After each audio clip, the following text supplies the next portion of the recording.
Hello everyone, welcome to the learning capital. RCC के lectures हम continue करने वाले हैं। लास्ट क्लास में हमने डिज़ाइन ऑफ बीम का क्वेश्चन कंप्लीट किया था, उसमें हमने डिज़ाइन कर लिया था, एरिया ऑफ स्टील निकाल लिया था। अब उसके बाद एक इम्पॉर्टेंट पॉइंट आता है चेक्स लगाना। चेक्स बहुत ज़्यादा इंपॉर्टेंट होते हैं किसी भी डिज़ाइन के अंदर। तो आज हम चेक्स लगाना सीखेंगे, कौन कौन से चेक आपके बीम के अंदर लगने वाले हैं। 3 तरह के बेसिकली आपके चेक लगेंगे। पहला लगेगा शेयर चेक, दूसरा लगेगा आपका स्पेसिंग का चेक और तीसरा लगेगा आपका डिफ्लेक्शन का चेक। ये तीनों चेक्स को हम एक एक करके देखते जा रहे हैं। अगर आप लोग को डिज़ाइन ऑफ बीम का लेक्चर देखना है तो आपको आई बटन में मिल जाएगा और डिस्क्रिप्शन बॉक्स में भी मिल जाएगा, तो आप वहां जाकर देख सकते हैं। स्टार्ट करने से पहले मैं बोलना चाहूँगा, आप वीडियो को अभी लाइक कर दीजिए। लास्ट में जाकर आप भूल जाते हैं, तो आप वीडियो को लाइक कर दीजिए, चैनल को सब्सक्राइब करिए और बेल आइकन को आप प्रेस करिए ताकि आपको वीडियो का नोटिफिकेशन सबसे पहले मिल जाए। तो चलिए सबसे पहले स्टार्ट करते हैं शेयर चेक से।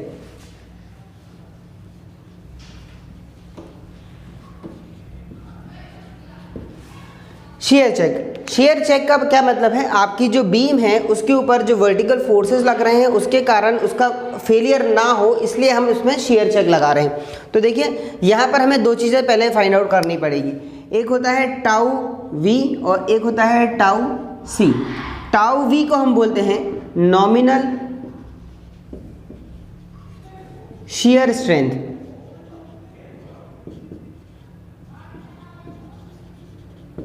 और टाउ सी को हम बोलते हैं डिजाइन शेयर स्ट्रेंथ।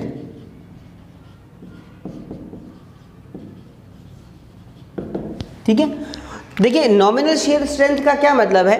आपने बीम के जो भी आपने डायमेंशंस लिए हैं, जो भी आपकी लोडिंग आई है, उसके बेसिस के ऊपर एक्चुअल कंडीशन में क्या शेयर स्ट्रेंथ मिल रही है उसको बोलते हैं nominal shear strength. Design shear strength का मतलब है आईएस कोड ने पर्टिकुलर लोडिंग और डायमेंशन के हिसाब से कुछ लिमिट सेट कर दी है, उसको हम बोलते हैं टाउ सी। ठीक है, तो ये होती है आपकी डिज़ाइन शेयर स्ट्रेंथ। साथ ही साथ आपको एक और चीज़ मिलेगी, tau C max. IS code कहता है कि कभी भी ये जो टाउ वी होगा वो कभी भी इस टाउ सी मैक्स से ज़्यादा नहीं हो सकता। अगर ये वैल्यू इससे ज़्यादा हो जाती है तो आपका ये चेक फेल कर जाएगा और आपको बीम को फिर से रीडिज़ाइन करना पड़ेगा। ठीक है, और इस केस के अलावा अगर इन दोनों में कुछ चेंजेस आते हैं तो वो हम अभी यहाँ देखने वाले हैं। ठीक है, तो आप बस ध्यान रखिएगा, टाउ वी जो है कभी भी टाउ सी मैक्स से ज़्यादा नहीं हो सकती। अब 2 कंडीशन बनेगी आपके पास, यानी कि tau V is less than tau C. इसका क्या मतलब हुआ कि आपकी जो एक्चुअल कंडीशन है उसके हिसाब से जो शेयर स्ट्रेंथ मिली है वो छोटी है आपकी लिमिट स्टेट की वैल्यू से। इसका मतलब आपका जो बीम है वो शेयर में सेफ है, सेफ इन शेयर। अब आईएस कोड ने इसके बाद भी एक क्लॉज दिया है जिसके में ये बोला गया है कि अगर tau V less than tau C है तब भी आपको नॉमिनल या फिर मिनिमम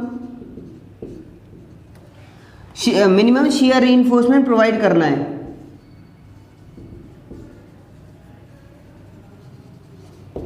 ठीक है, मतलब अगर सेफ है उसके बाद भी हम शेयर रीइंफोर्समेंट प्रोवाइड करेंगे सेफ्टी पॉइंट ऑफ व्यू से। ये आईएस कोड ने बोला है। पेज नंबर 48 पे आपको इसका क्लॉज मिल जाएगा। पेज 48 पे आप जाएंगे तो आपको ASV upon B into SV should be greater than और इक्वल टू 0.4 अपॉन 0.87 FY, ये हमें फॉर्मूला मिल जाएगा। पेज 48 पे दिया हुआ है। आईएस कोड के हिसाब से अगर आपका tau V less than tau C आता है उसके बाद भी आपको यहाँ से शेयर रीइंफोर्समेंट को कैलकुलेट करके निकालना पड़ेगा। ये आपका क्लॉज नंबर है 26.5.1.6 इसके हिसाब से आपको शेयर रीइंफोर्समेंट को प्रोवाइड करना पड़ेगा। शेयर रीइंफोर्समेंट का मतलब क्या है ये भी देख लीजिए। आपकी बीम ये इस तरह से है, ऐसी। ठीक है, अब यहाँ पे हम क्या करते हैं, शेयर रीइंफोर्समेंट मतलब आपकी इस डायरेक्शन में हमने इस तरह से कुछ प्रोवाइड किया है और इस चीज़ को हम बोलते हैं क्या, स्टिरअप्स। ठीक है, तो ये जो है स्टिरअप्स, इसको हम बोलते हैं शेयर रीइंफोर्समेंट। यहाँ पर ASV का मतलब है ये जो स्टिरअप्स है इसका एरिया, SV का मतलब है स्पेसिंग जो आप स्टिरअप्स को प्रोवाइड करेंगे, उस स्पेसिंग को हम SV बोलते हैं। बाकी आपका B है विड्थ और FY है आपका yield strength of the steel. तो ये तो क्या क्राइटेरिया था कि अगर आपका सेफ इन शेयर हो जाता है तब।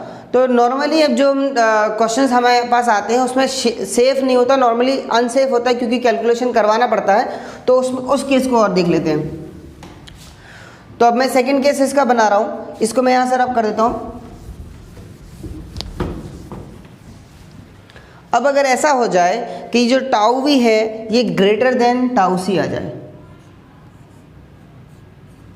ठीक है, tau V greater than tau C. साथ ही साथ ये ध्यान रखिएगा इसमें एक कंडीशन और बनने वाली है कि टाउ वी जो है it is less than tau C max, तभी ये काम होगा। अगर टाउ सी मैक्स से टाउ वी की वैल्यू बड़ी हो गई है तो आपको रीडिज़ाइन करना ही करना है, ठीक है। तो अगर टाउ वी ग्रेटर देन है टाउ सी से, तो अब हमें क्या करना पड़ेगा। अब यहाँ पर आप पेज नंबर 73 पर जाएंगे तो यहाँ पर बोलता है कि अगर tau V greater than tau C है, यानी आपकी जो बीम है वो अनसेफ है शेयर के अगेंस्ट, यानी वो उसमें शेयर फेलियर हो सकता है। इस केस में हम क्या करेंगे कि जितने शेयर फोर्स के लिए आपकी बीम अनसेफ आ रही है उतने के लिए हम शेयर रीइंफोर्समेंट को प्रोवाइड करेंगे। अब शेयर रीइंफोर्समेंट कैसे कैसे प्रोवाइड कर सकते हैं, या तो आप वर्टिकल स्टिरअप्स दे सकते हैं, या फिर आप इंक्लाइन स्टिरअप्स दे सकते हैं, या फिर आप किसी तरह की कोई बेंट अप बार को भी प्रोवाइड कर सकते हैं शेयर रीइंफोर्समेंट देने के लिए। अब यहाँ पर आप जाकर देखेंगे तो आपको एक फॉर्मूला मिल जाएगा VUS। इस VUS का क्या मतलब है, VUS का मतलब है कि जितना शेयर आपका ज़्यादा हो रहा है, जो आपका फेलियर कर रहा है, उसकी वैल्यू को हमने बोला है VUS। तो VUS कैसे कैलकुलेट होगा, VUS is equal to VU minus tau C into B into D। तो पहला काम तो हमको ये करना है कि हमें उस शेयर की वैल्यू को कैलकुलेट करना है जिसके कारण आपका फेलियर हो रहा है। अब इसके कारण क्या होगा, यहाँ से हमें VUS की वैल्यू मिल गई। VUS की वैल्यू मिलने के बाद आप इसको इक्वेट करेंगे, आपको पेज नंबर 73 पे इसका फॉर्मूला मिल जाएगा। ये है आपका कितना 0.87 FY upon SV into D, SV और ASV इंटू D, ये आपका फॉर्मूला है VUS का। तो क्या करना है, पहले आपको इस वैल्यू को कैलकुलेट करना है, फिर इस जो भी वैल्यू आएगी उसको आपको इससे इक्वेट करना है और लास्ट में आपको स्पेसिंग निकालनी है, ठीक है। तो ये आपका पूरा चेक होगा शेयर का। तो अब हम न्यूमेरिकल पार्ट जो हमने लास्ट क्लास में किया था उससे कुछ डाटा उठाएंगे और इस चेक को हम लगाएंगे, देखेंगे, ठीक है। तो यहाँ से मैं इसको रब कर रहा हूँ और लास्ट क्लास में जो भी डाटा हमें ज़रूरत पड़ने वाली है उन डाटा को मैं उठा रहा हूँ लास्ट क्वेश्चन से,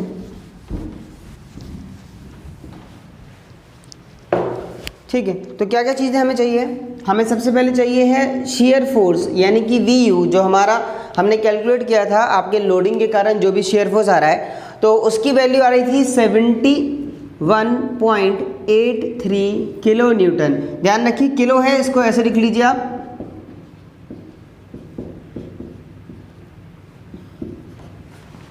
क्योंकि आगे ज़रूरत पड़ेगी इसलिए मैंने ऐसे लिख लिया। उसके बाद आपको विड्थ ऑफ बीम वो दी है 300 mm।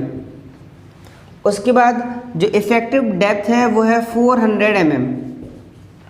उसके बाद आपका क्या बच रहा है, AST जो हमने लास्ट बिल्कुल स्टेप में कैलकुलेट किया था वो था 942 mm स्क्वायर। ये सारी चीज़ें लास्ट क्वेश्चन में हम निकाल चुके हैं। अगर आपने वो वीडियो नहीं देखा है तो आप जाकर उस वीडियो को देख लीजिए, ठीक है। अब इस डाटा का यूज़ करके हम शेयर चेक लगाएंगे।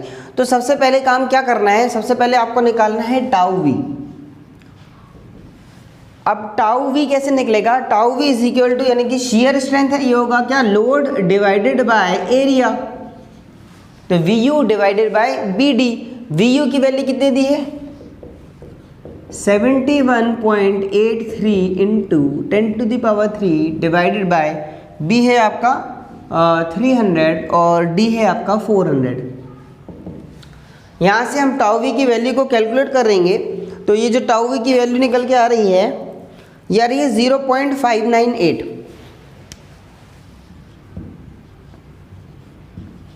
ठीक है। टाउ वी की वैल्यू आ रही है 0.598, इसकी यूनिट क्या हो जाएगी, न्यूटन पर mm स्क्वायर, क्योंकि ये था वी यू की वैल्यू न्यूटन और बी और डी है mm में, तो mm का स्क्वायर। तो टाउ वी हमारा यहाँ से कैलकुलेट हो गया। अब टाउ सी निकालने के लिए क्या करना है, टाउ सी निकालने के लिए आपको पेज नंबर 73 पर सबसे पहले जाना है।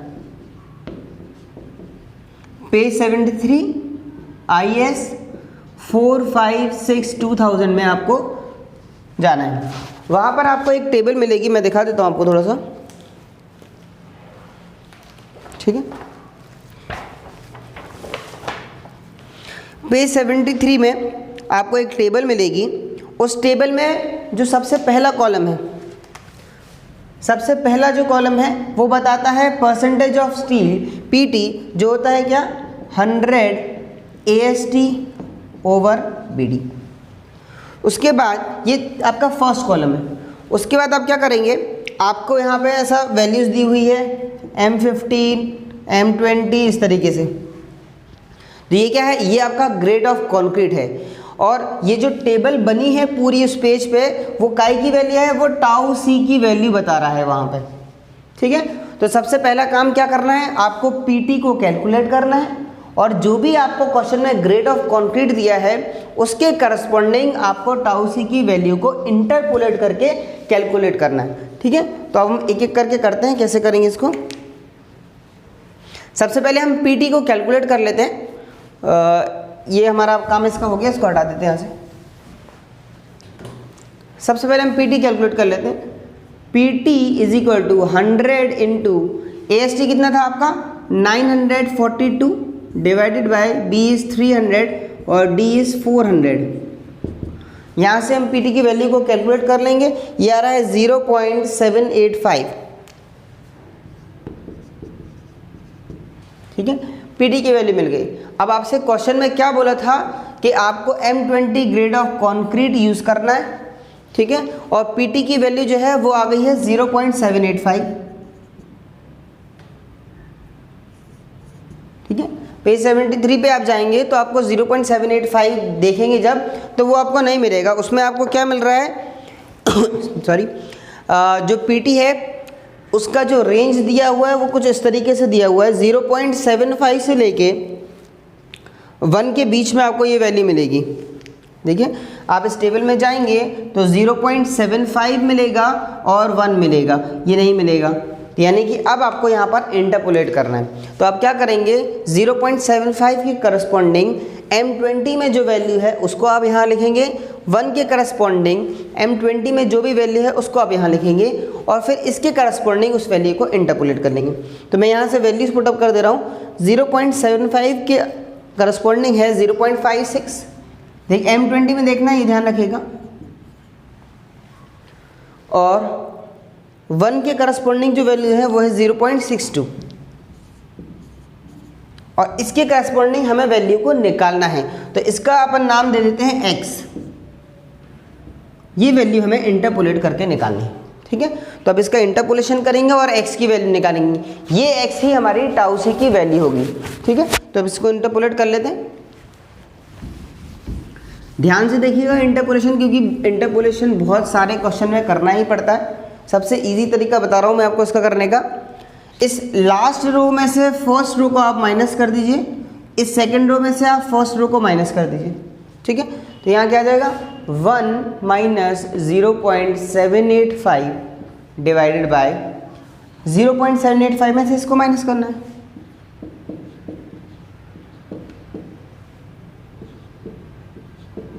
सॉरी मैंने यहाँ गलत लिख दिया, ये 1 माइनस 0.75 है और 0.785 में से ये, ठीक है। अब सेम काम हमें यहाँ पे भी करना है। इसमें से मैं इसको माइनस करूँगा और इसमें से मैं सेकेंड रो में से मैं फर्स्ट को माइनस करूँगा। तो यहाँ आ जाएगा कितना, 0.62 minus 0.56 divided by x minus 0.56। इसको आप कैलकुलेट कर लीजिए। यहाँ से आपको इस x की वैल्यू को मिल के आ जाएगा। बहुत ही इजी है कैलकुलेशन, न्यूमेरिकल वैल्यू से इसको आप डिवाइड कर दीजिए, ये यहाँ पहुँच जाएगा, आपको x की वैल्यू निकल के आ जाएगी। ये जो वैल्यू निकल के आ रही है ये आ रही है x इज इक्वल टू 0.57, यही हमारी टाउ सी की वैल्यू है। अब देखिए हमारे पास टाउ वी आ चुका है और हमारे पास टाउ सी आ चुका है, तो अब इनको हम कंपेयर कर लेंगे कि इनमें से कौन सी वैल्यू बड़ी है और कौन सी वैल्यू छोटी है, उसके हिसाब से हम आगे का चेक लगाएंगे। तो देखिए यहाँ पर टाउ सी की वैल्यू है 0.57 और टाउ वी की वैल्यू है 0.598, यानी कि जो टाउ वी है it is greater than tau C, क्योंकि ये वैल्यू कितनी है 0.598 और ये वैल्यू है 0.57। तो इसका मतलब जो आपकी बीम है वो शेयर में फेल कर रही है। अब जब बीम शेयर में फेल कर रही है तो अपन को क्या करना है, हमें वो शेयर की वैल्यू को कैलकुलेट करना है जिसके कारण फेलियर हो रहा है, और उसी के लिए हम शेयर रीइंफोर्समेंट प्रोवाइड करेंगे।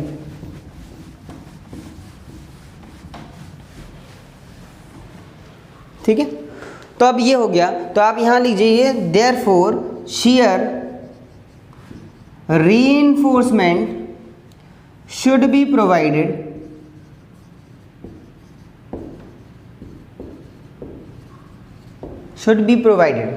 in the form of stirrups।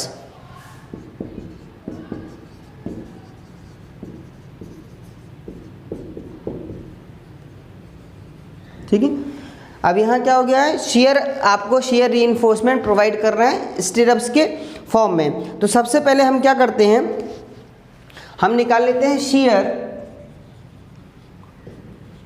To be resisted bye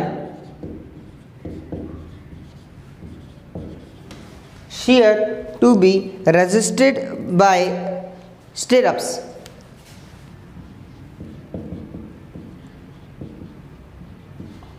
ठीक है, ध्यान रखिएगा, स्टिरअप्स के द्वारा आपका जितना भी शेयर रेजिस्ट कर रहा है हम उसको कैलकुलेट कर रहे हैं, तो उसको हम डिनोट करते हैं VUS से।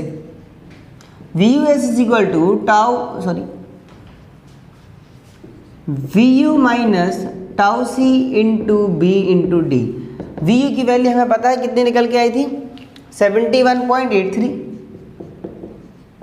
ठीक है, अब यहाँ ध्यान रखिएगा ये वैल्यूज mm में है और यहाँ पे आपने जो निकाला है ये सिर्फ किलो न्यूटन में था, तो अपन को किलो को हटाना है, तो यहाँ अपन क्या करेंगे 10⁻³ का भी मल्टीप्लाई करेंगे, माइनस टाउ सी की जो वैल्यूज़ है वो कितनी है, ये 0.57।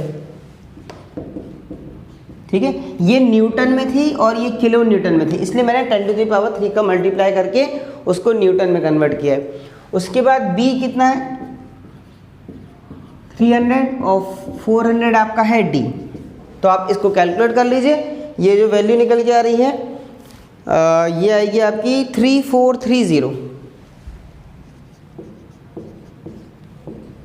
इतना शेयर आपका स्टिरअप्स जो है वो बियर करेगा। अब उसके लिए हमें क्या करना है, स्टिरअप्स का एरिया और स्टिरअप्स की स्पेसिंग को कैलकुलेट करना है। तो मैंने आपको बताया था ये जो वैल्यू निकल के आई है इसको हमें इक्वेट करना है। पेज 73 पे ही आपको मिल जाएगा VUS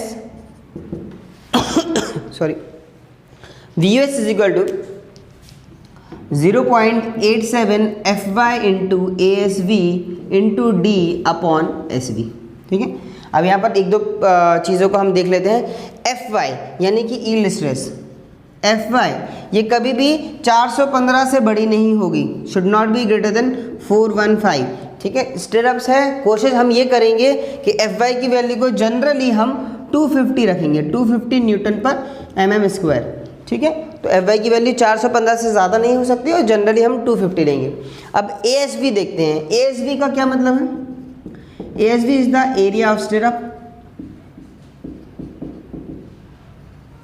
ठीक है, तो यहाँ ध्यान रखिएगा एरिया ऑफ स्टिरअप्स में क्या करेंगे, आप जितने भी लेग्ड स्टिरअप्स लेंगे उसका आपको एरिया निकालना है। फॉर एग्जांपल अगर आपने लिया है 2 लेग्ड स्टिरअप्स, 2 लेग्ड का क्या मतलब है, ये आपकी बीम है इस तरीके से ऐसी, और आपने क्या किया है स्टिरअप्स को ऐसा प्रोवाइड किया है, तो एक लेग ये हो गया, एक लेग ये हो गया, तो ये हो गया 2 लेग्ड स्टिरअप्स। अगर आप क्या करेंगे इसमें और ऐसे लेग्स बढ़ाते जाएंगे तो ये हो गया 4 लेग्ड स्टिरअप्स। ठीक है, तो जितने भी लेग्ड स्टिरअप्स जाएगा उतने का आपको मल्टीप्लाई करना पड़ेगा।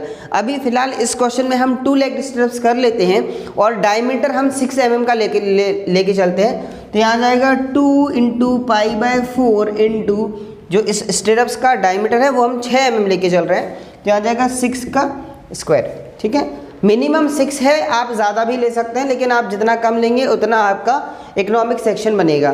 ठीक है, तो 6 mm का मैंने एरिया निकाल के रख लिया है। तो यहाँ से आपको एरिया ऑफ एसवी भी आ गया है, ये आ रहा है कितना आपका 56.54।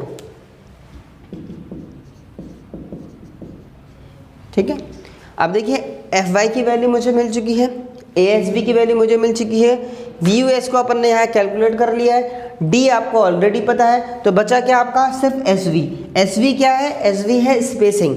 एक स्टेप से आपने यहाँ प्रोवाइड किया है, दूसरा आप कितनी दूरी पे प्रोवाइड करेंगे, ये है, तो इसको बोलते हैं एस वी। ठीक है, तो अब इसको कैलकुलेट करना बाकी है, तो हम देख लेते हैं वहाँ पर जो जो वैल्यूज हमारे पास हैं वहाँ से पुटअप कर देते हैं।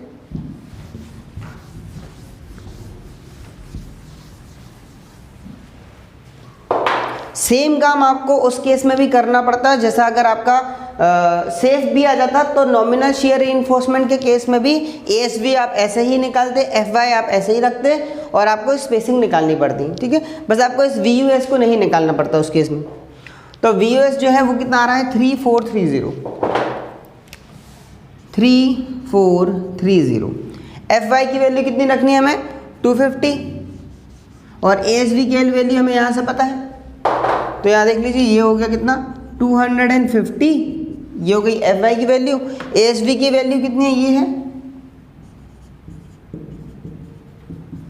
डी है उसकी वैल्यू कितनी है 400 और एसवी की वैल्यू हमको कैलकुलेट करके निकालना है। ठीक है, तो सारी वैल्यूज यहाँ पे हो गई, इसको आप सॉल्व कर लीजिए और एसवी की वैल्यू को कैलकुलेट कर लीजिए।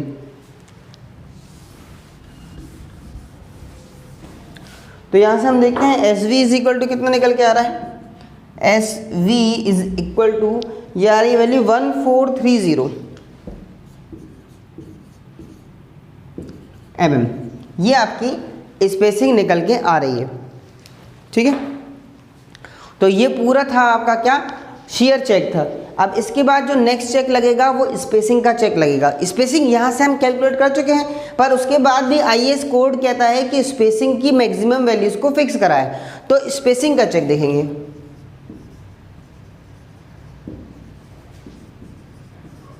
स्पेसिंग चेक में क्या बोलता है, आपको 3 चीज़ों को कैलकुलेट करना है।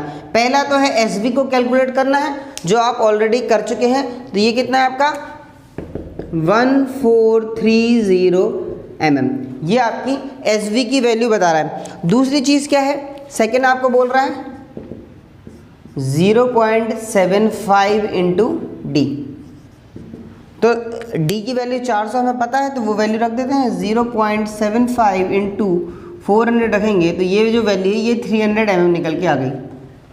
ठीक है, थर्ड क्राइटेरिया क्या बोल रहा है, थर्ड क्राइटेरिया बोल रहा है 300 mm, ये फिक्स है। ठीक है, ये जो क्राइटेरिया है ये बोलता है कि कभी भी वैल्यू 300 mm से ज़्यादा नहीं होनी चाहिए स्पेसिंग की। अब इनमें से जो भी वैल्यू सबसे लीस्ट होगी उसको आपको चूज़ करना है, यानी कि लीस्ट वैल्यू को चूज़ करना है। ठीक है, ये मैक्सिमम का क्राइटेरिया देखिए थोड़ी उल्टी बात है, क्राइटेरिया है मैक्सिमम ऑफ स्पेसिंग का और चूज़ कर रहे हैं लीस्ट वैल्यू, यानी कि 300 से ज़्यादा वैल्यू कभी भी नहीं हो सकती स्पेसिंग की। तो यहाँ पर जो सबसे छोटी वैल्यू है वो 300 ही है, जो यहाँ और यहाँ से मिल रही है, तो जो आपकी स्पेसिंग होगी वो आपकी कितनी हो जाएगी, S V is equal to 300 mm। ठीक है, तो ये आपका स्पेसिंग का चेक था। एक चीज़ ध्यान रखिएगा, बीम के केस में ये 0.75 है, जब आप स्लैब में जाएंगे तो ये वैल्यू चेंज हो जाएगी, जब स्लैब में आप डिस्ट्रीब्यूशन रीइंफोर्समेंट में जाएंगे तो ये वैल्यू फिर चेंज हो जाएगी। ये वैल्यूज थोड़ी सी वैसे ही रहेंगी जो आप कैलकुलेट करेंगे, और 300 तो फिक्स है, ये वैल्यू हमेशा आपकी चेंज होती रहेगी। ठीक है, तो बीम के लिए ये होती है 0.75 डी। तो ये था हमारा क्या स्पेसिंग का चेक। अब थर्ड जो चेक है वो है आपका डिफ्लेक्शन का चेक।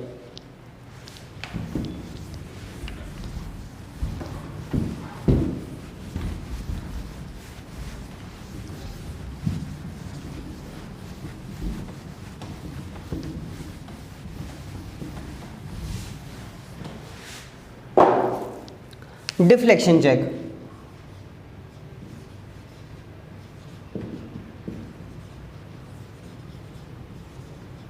ठीक है। डिफ्लेक्शन चेक में आपको क्या करना है, L/D प्रोवाइडेड और L/D मैक्सिमम परमिटेड, या परमिटेड ही लिख दीजिए डायरेक्ट, परमिटेड। ये दो चीज़ों को आपको कैलकुलेट करके निकालना है कि कितना परमिटेड है और आपके डिज़ाइन वैल्यू के हिसाब से आपने कितना प्रोवाइड किया है। इन दोनों वैल्यू को हमें निकालना है और इनको हमें कंपेयर करना है। तो जो प्रोवाइडेड है वो हमेशा इससे छोटा ही आना चाहिए, तो आपका डिफ्लेक्शन के अगेंस्ट आपकी जो बीम है वो सेफ है। अब इनको हम कैसे निकालेंगे? L/D तो हमें डायरेक्ट निकल के आ जाएगा, जो आपने L प्रोवाइड किया है, जो आपने D प्रोवाइड किया है, तो ये तो डायरेक्ट कैलकुलेट हो जाएगा। अब L/D मैक्सिमम परमिटेड कैसे निकालते हैं, ये देख लीजिए। Maximum permitted L/D ratio is equal to, ratio निकालना है, ठीक है। तो ये कैसे निकलेगा? L/D multiply by K1 into K2 into K3। इस तरीके से हम इस वैल्यू को कैलकुलेट करके निकालेंगे। अब देखिए ये यहाँ पर तीन पैरामीटर आ रहे हैं, K1, K2 और K3। उसके अलावा L/D आ रहा है। ये L/D क्या है? जो आपने इनिशियली चूज़ किया था, मतलब आपकी जो भी टाइप ऑफ बीम है उसके हिसाब से जो चूज़ किया था, ठीक है। हमारे पास तीन तरह की बीम है, L/D का रेशो और टाइप ऑफ बीम, ठीक है। अगर आपकी सिंपली सपोर्टेड बीम है, ठीक है, तो IS कोड कहता है कि L/D का जो रेशो है सिंपली सपोर्टेड बीम के लिए वो 20 रहता है। इस क्वेश्चन में हमने सिंपली सपोर्टेड बीम लिया था, तो उसमें हमने स्टार्टिंग में पहले पॉइंट में ही देखा था कि 20 हमने रेशो लिया था, और उससे हमने जो चूज़ किया था वो थोड़ा सा हमने कम लिया था। उसका रीज़न यही था क्योंकि हमें L/D प्रोवाइडेड इस मैक्सिमम से छोटा रखना है, इसलिए हमने 20 से वैल्यू को कम लिया था। उसके बाद अगर कैंटिलीवर बीम आ जाती है तो ये जो रेशो है वो पहुंच जाता है 7, और अगर कंटिन्यूस बीम आ जाती है तो ये जो रेशो है ये आ जाता है 26। तो ये ध्यान रखिएगा, ये L/D कौन सा है? जो मैक्सिमम आपके IS कोड ने आपको प्रोवाइड किया। ये पेज नंबर आपको 37 पे मिल जाएगा, ठीक है। पेज 37 पे जाकर आप यहाँ से इन वैल्यूज़ को देख सकते हैं, या छोटी सी वैल्यू है आप याद भी कर सकते हैं। तो अब मुझे ये तो मिल गया L/D रेशो। अब K1, K2 और K3 क्या है, ठीक है, ये आपके मॉडिफिकेशन फैक्टर कहलाते हैं। अब K1 काय के लिए होता है? ये होता है टेंशन रीइंफोर्समेंट के लिए, ठीक है। टेंशन रीइंफोर्समेंट के लिए K1 की वैल्यू को कैलकुलेट करना पड़ता है। तो नॉर्मली जितनी भी बीम होगी, कोई आपका स्लैब वगैरह होगा, कुछ भी होगा, उसमें टेंशन रीइंफोर्समेंट तो हम प्रोवाइड कर रहे हैं, तो K1 की वैल्यू को आपको हमेशा ही लेना है, ठीक है। अब सपोज करिए आपने सिंगली रीइंफोर्स बीम डिज़ाइन करी है, तो उसमें K1 की वैल्यू को आप कैलकुलेट करेंगे, K2 और K3 की वैल्यू को आप 1 और 1 रखेंगे, ठीक है। K2 कहाँ होगा? K2 होता है आपका क्या? कंप्रेशन रीइंफोर्समेंट के लिए। कंप्रेशन रीइंफोर्समेंट कहाँ मिलेगा आपको? जब आप डबली बीम डिजाइन करेंगे, डबली रीइंफोर्स्ड बीम। जब आप डबली रीइंफोर्स बीम को डिजाइन करेंगे तब आप K2 की वैल्यू को कैलकुलेट करके यहाँ पर रखेंगे। अगर डबली नहीं है या आपका कंप्रेशन रीइंफोर्समेंट नहीं है तो K2 की वैल्यू 1 रखेंगे। थर्ड आपका आता है K3। K3 आता है आपके फ्लेंज्ड सेक्शन में।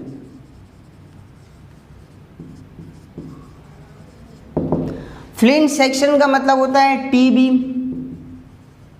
या फिर एल बीम, जहां पर आपका फ्लेंज सेक्शन मिलता है। तो जब आप टी बीम या एल बीम को आप डिजाइन करेंगे तब आपको K3 की वैल्यू को कैलकुलेट करना है और यहाँ रखना है। अगर ये टी और एल बीम नहीं है, सिंपल आपका रेक्टेंगुलर बीम दिया हुआ है, तो आप K3 की वैल्यू को 1 रखेंगे, ठीक है। तो ये ध्यान रखिएगा कि जब ये वैल्यूज नहीं है, जब आपके ये सेक्शन नहीं है, तो इनकी वैल्यू को 1 रखना है, 0 नहीं रख देना। कई बार बच्चे क्या करते हैं, यहाँ 0 रख देते हैं, तो 0 रखा तो ये वैल्यू पूरी 0 हो जाएगी, ठीक है। तो ये ध्यान रखना है कि अगर ये एप्लीकेबल नहीं हो रहा है तो इनकी वैल्यू 1 रखनी है। अगर एप्लीकेबल हो रहा है कुछ चीज़ तो उसकी वैल्यू को कैलकुलेट करके फिर निकालना है, ठीक है।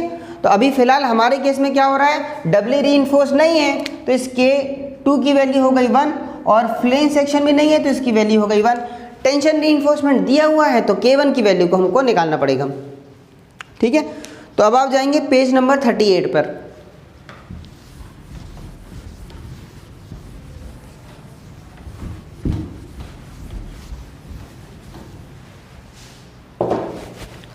पेज 38, ठीक है। पेज 38 पे जाएंगे तो अब वहाँ आपको एक टेबल, आपको एक ग्राफ मिलेगा इस तरीके का, ऐसा इस तरीके का कुछ ग्राफ मिलेगा।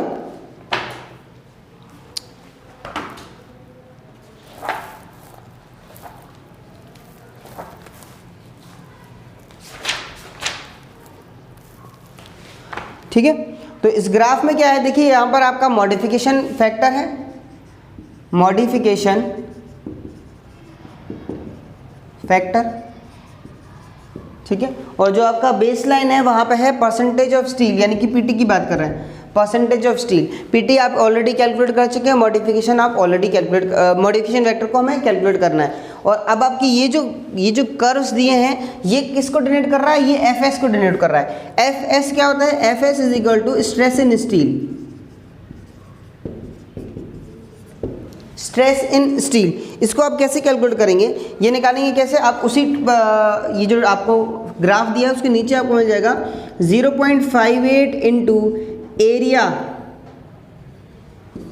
0.58 into area required upon area provided, area required और एरिया प्रोवाइडेड इंटू यहाँ पे एफ वाई भी है, ठीक है। तो यहाँ पर जो भी आपने वैल्यूज़ ली हैं वो आप पुटअप कर दीजिए, यहाँ से आपको एफ एस की वैल्यू को निकल के आ जाएगा, ठीक है। अब क्या करना है, सपोज करिए आपकी कुछ वैल्यू है, ये वैल्यू निकल के आ गई, सपोज करिए 240 वैल्यू निकल के आ गई, ठीक है। तो 240 आपको यहाँ मिल जाएगा, एफ एस की वैल्यू जो है समथिंग 240 यहाँ पे है। परसेंटेज ऑफ स्टील आप ऑलरेडी कैलकुलेट कर चुके थे, हमारा परसेंटेज ऑफ स्टील जो है वो कितना आ रहा था 0.785। तो समथिंग सपोज करिए ये वैल्यू आप यहाँ देख लीजिएगा, यहाँ वैल्यूज आप जो भी आ रही है ये आ गया 0.785, ठीक है। अब इसके करस्पॉन्डिंग आप यहाँ पर एक लाइन ड्रॉ करिए इस तरीके से। तो ये जहाँ पे भी इस वैल्यू को कट कर रहा है ये, इसके करस्पॉन्डिंग आपको ये जो भी वैल्यू मिल रही है ये आपकी रहेगी K1 की वैल्यू, ठीक है। अगर आपके पास ग्राफ अवेलेबल नहीं है तो आप क्या करिए, K1 की जो वैल्यू है वो अप्रॉक्सीमेटली आपकी 0.9 से लेके 1.5 के आसपास रहती है, ठीक है। तो आप ये वैल्यू भी ले सकते हैं, ठीक है। अदरवाइज इस टेबल का यूज़ करके आप ये वैल्यू को रख दीजिए, ठीक है। तो अभी इस क्वेश्चन में हमने वैल्यूज़ को कैलकुलेट करके निकालेंगे, उसके बाद हम वैल्यूज़ को रखेंगे।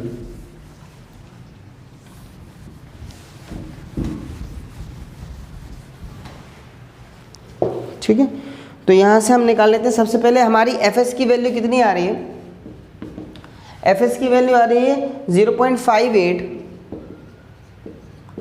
इंटू 415 एफ वाई दिया था, और जो एरिया ऑफ स्टील हमने प्रोवाइड किया था वो प्रोवाइड किया था 922 डिवाइड बाई 942, ठीक है। इतना आपका रिक्वायर्ड था, इतना आपने प्रोवाइड किया था। तो यहाँ से एफ एस की वैल्यू आ रही है 235, ठीक है। तो आप उसी ग्राफ में गए, आपने यहाँ देखा 235 के करस्पॉन्डिंग एक ग्राफ आप ऐसा पेंसिल से बना लीजिए, और पीटी की करस्पॉन्डिंग जहाँ पे भी ये वैल्यू कट कर रही है उसके करस्पॉन्डिंग आपको जो वैल्यू मिल रही है वो है K1 की वैल्यू। तो यहाँ पर उस K1 की वैल्यू को हम निकालने पे आ रहा है, इसका 1.1 निकल के आ रही है यहाँ, ठीक है। 1.1 K1 की वैल्यू निकल के आ रही है, ठीक है। और जो आपने बीम लिया था उसमें इस L/D का मैक्सिमम रेशियो था 20 इंटू K1 की वैल्यू आ गई है 1.1, K2 की वैल्यू है 1 और K3 की वैल्यू भी है 1। इसको सॉल्व कर लीजिए तो ये वैल्यू निकल के आ रही है 22। तो ये आया है आपका L/D मैक्सिमम परमिटेड। अब हमें निकालना है L/D प्रोवाइडेड।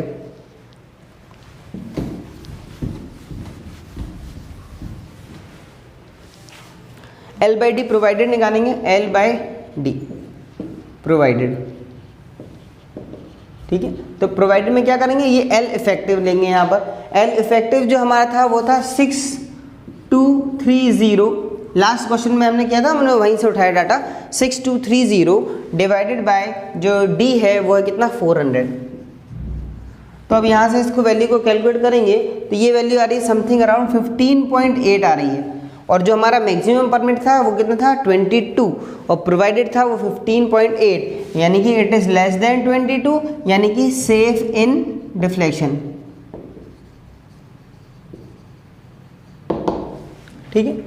तो यहाँ हमारा ये आज का सेशन ख़त्म होता है। तो ये 3 तरह के चेक थे जो आपको हर तरह की डिज़ाइन में लगाने पड़ेंगे।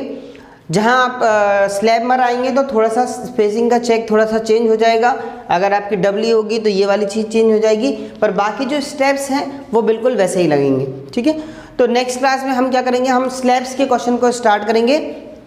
अगर आपको वीडियो को पसंद आ रहा है तो आप लाइक करिए, शेयर करिए, सब्सक्राइब करिए and thank you for watching.